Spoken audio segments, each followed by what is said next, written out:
Mr. President, I rise in disappointment, surprise, and some confusion that we have this bill. We spend a week. I went to the Judiciary Committee. The bill came out of the committee unanimously. There's tremendous interest in this subject. When I've talked about it at home, I've said to my people in Maine, this is something we're going to be able to do because every member of this body is being affected by this tragedy that's engulfing our country. This is something we're going to be able to do together. And indeed, we have done a lot together. We've got a good bill. We passed some good amendments. One of the president's amendments was in the bill that we passed this afternoon. This is important work, but it has to be funded. The old saying in Maine, and I suspect everywhere else, is put your money where your mouth is. I was on a teleconference with some folks in Maine just 2 hours ago talking about this, and one of the chiefs of police said, it's time to move from talking about being interested in this to investing in it. We cannot solve this problem without money. It would be nice if we could. There is a drastic and dramatic shortage of treatment facilities in this country, and the only way we're going to be able to do it is to pay for it. Now, we had a point of order on the budget. I have to tell you, I'm confused because I stood here less than 3 months ago when we passed the budget bill and $680 billion of tax expenditure. Where was the point of order then? It wasn't funded. A dime of it wasn't funded. Maybe there was a point of order, but it was rejected. It was overridden so fast, none of us noticed it. It was the speed of light. So we swallow. My mother used to say, we strain at gnats and swallow camels. We swallowed $680 billion of entirely unfunded tax extenders, and we can't solve it and bring it into our hearts to save lives for 1/1000th of that amount. 500 million, 1/1000th of the amount that we passed in a matter of minutes back in December. Now, I'm confused by this. I don't understand it.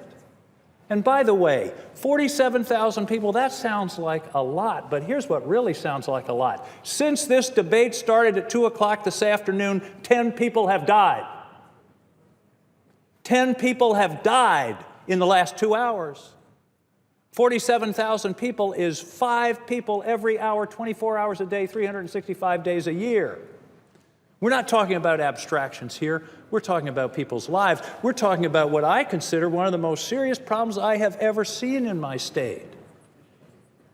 And we talk about Ebola, we talk about ISIS, we talk about all of these challenges that we have, and yet this is something that's killing 5 people an hour. And we're not willing to put the funds in to do it. It's a false promise.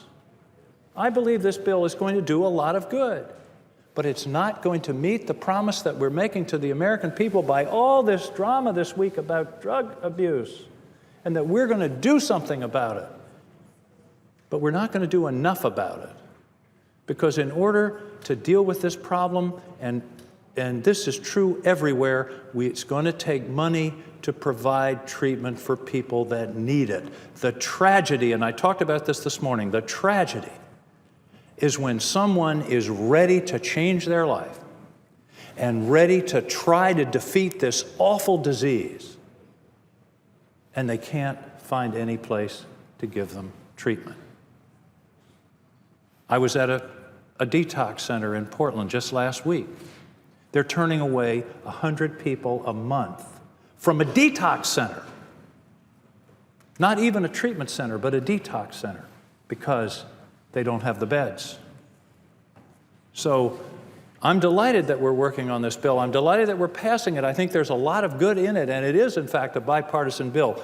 But to venture up to the edge of this problem and then step away because we're not willing to pay for what, in my mind, is one of the most serious emergencies we've faced since I've been in public life is disappointing, surprising, and it's a great missed opportunity for the country. So I join my colleagues in in regretting the decision that was just made. I think it was an opportunity where we could have spoken as one to realistically attack this scourge that is devastating our people. We are losing lives, we are squandering treasure, and we're breaking hearts. And the only way we're going to be able to solve this problem, or at least make a dent in it, is to provide the wherewithal to the programs throughout the country that are struggling manfully and mightily to confront the problem and defeat it. Thank you, Mr. President. I yield the floor.